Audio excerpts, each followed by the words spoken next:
Hello learners, welcome to Note Nectar.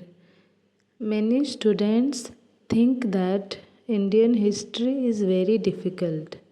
But trust me, अगर हम history को chronological order में पढ़ें तो हिस्ट्री बहुत इजी हो जाती है.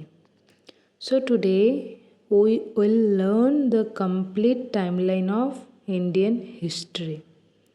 और नेक्स्ट वीडियोस में हम हर टॉपिक को डिटेल्स में पढ़ेंगे. So let's start. First comes prehistoric age. ये वो समय था जब राइटिंग इन्वेंट नहीं हुई थी, इसीलिए हमें कोई रिटन रिकॉर्ड्स नहीं मिलते. लोग स्टोन टूल्स यूज़ करते थे और कई पेंटिंग्स बनाते थे. Next comes the Indus valley civilization. ये सिविलाइजेशन अपनी planned cities, drainage system, trade and agriculture के लिए फेमस थे. After that comes the Vedic period. इस पीरियड में वेदस कंपोज किए गए. आर्यन कल्चर डेवलप हुआ और अर्ली इंडियन सोसाइटी का भी डेवलपमेंट हुआ. Then came Mahajanapadas. इस समय भारत में 16 मेजर किंगडम्स थे. इसी पीरियड में बुद्धिज़्म और जैनिज़्म भी डेवलप हुए. Next comes the Maurya empire. So Maurya empire को एस्टेब्लिश किया था चंद्रगुप्त मौर्य ने, और इसी टाइम अशोका ने बुद्धिज़्म को स्प्रेड किया था, जो हम आगे डिटेल्स में वीडियो में देखेंगे. आफ्टर दैट मौर्य एम्पायर के the post Mauryan period.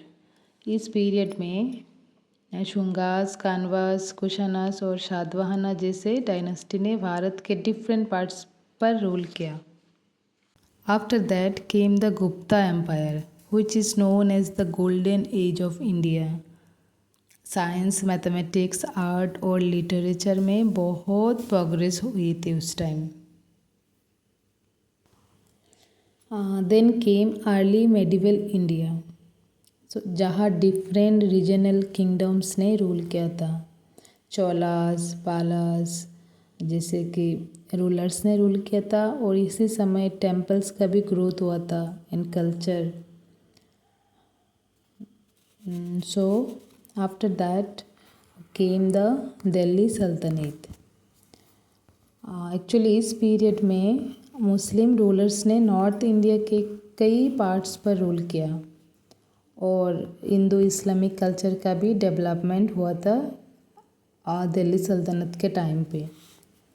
Then came Mughal empire. जो मुग़ल एम्पायर को एक्चुअली बाबर ने इस्टेब्लिश किया था. इसके बाद अकबर, जहांगीर, शाहजहां और औरंगज़ेब जैसे रूलर्स ने इस एम्पायर को आगे बढ़ाया. इसके बारे में भी हम अपकमिंग वीडियोस में डिटेल से जानेंगे. After that came British rule. Okay, जिसे ईस्ट इंडिया कंपनी इंडिया में ट्रेड के लिए आई थी, लेकिन धीरे धीरे ब्रिटिश ने भारत के बड़े हिस्से पर कंट्रोल किया था. ब्रिटिश ने पूरे all over India they control actually. So next finally on 15th August 1947 India became independent. और 1950 में इंडिया ने अपना कॉन्स्टिट्यूशन एडॉप्ट किया और एक डेमोक्रेटिक रिपब्लिक बना. So this is the complete timeline of Indian history. अब आपको इंडियन हिस्ट्री का रोड मैप समझ आ गया होगा. हम हर टॉपिक को नेक्स्ट वीडियोस में 1 by 1 सिंपल लैंग्वेज में और डिटेल में पढ़ेंगे. Like if you अगर आप चाहते तो इसका एक डिटेल्स में एक अपने नोट्स बना सकते हो, अगर क्योंकि खुद का नोट्स बनाना, अगर खुद से नोट बनाओगे तो वो बहुत इजी रहता है पढ़ने रिवाइज करने के लिए।